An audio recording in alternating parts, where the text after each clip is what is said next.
دل می رود ز دستم صاحب دلان خدا را.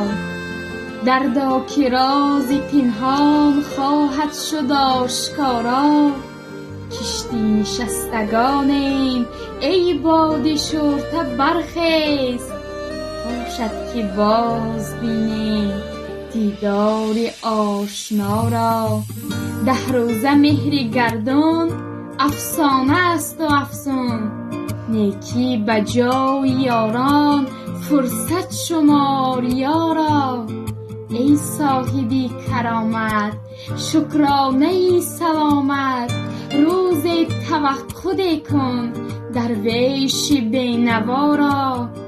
آسایش 2 گیتی تفسیر این 2 حرف است. با دوستان مروت با دشمنان مدارا. هنگام تنگ دستی در عیش کوش و مستی.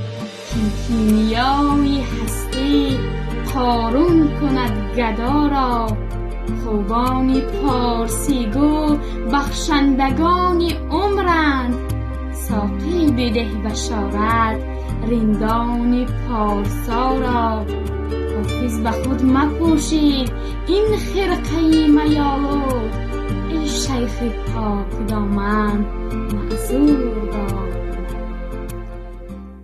агар дӯстдори панди ҳофиз ҳастед пас ин озмун барои шумоаст.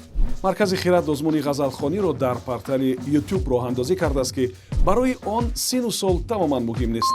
шумо метавонед як ғазали ҳофизро худатон интихоб карда дар назди дурбини телефон ё камераи худ хонда ба озмун ба хиратбод ирсол намоед. мо онро дар саҳифаи YouTube мегузорем. ғолиби ҷойи аввал соҳиби 1000 сомонӣ ва 10 китоби мотиватсионӣ аз маркази хират хоҳад буд.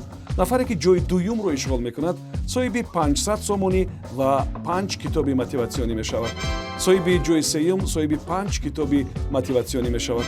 фақат таваҷҷӯҳ кунед ки ғолибонро мо аз рӯи тамошо аз рӯи коммент ва лайкҳо дар YouTube муайян мекунем. ҷанбасти озмун санаи 20 декабр. метавонед барои маълумоти бештар бо рақами 902 55 02 90 занг бизанед. шитобед ва ҳунари худро бисанҷед. ба ҳамаи шумо барор мехоҳем.